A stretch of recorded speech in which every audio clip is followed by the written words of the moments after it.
پوری صفات سے متصف کیے جانے کے لائق تو وہ لوگ ہیں جو آخرت کا یقین نہیں رکھتے،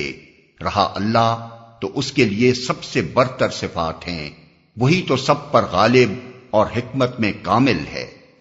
اگر کہیں اللہ لوگوں کو ان کی زیادتی پر فوراً ہی پکڑ لیا کرتا تو روئے زمین پر کسی متنفس کو نہ چھوڑتا،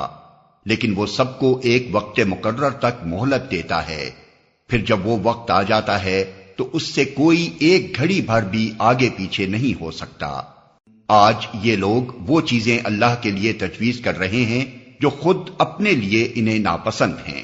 اور جھوٹ کہتی ہیں ان کی زبانیں کہ ان کے لیے بھلا ہی بھلا ہے، ان کے لیے تو ایک ہی چیز ہے اور وہ ہے دوزخ کی آگ، ضرور یہ سب سے پہلے اس میں پہنچائے جائیں گے۔ خدا کی قسم اے محمد، تم سے پہلے بھی بہت سی قوموں میں ہم رسول بھیج چکے ہیں، اور پہلے بھی یہی ہوتا رہا ہے کہ شیطان نے ان کے برے کرتوت انہیں خوشنما بنا کر دکھائے اور رسولوں کی بات انہوں نے مان کر نہ دی۔ وہی شیطان آج ان لوگوں کا بھی سرپرست بنا ہوا ہے اور یہ دردناک سزا کے مستحق بن رہے ہیں۔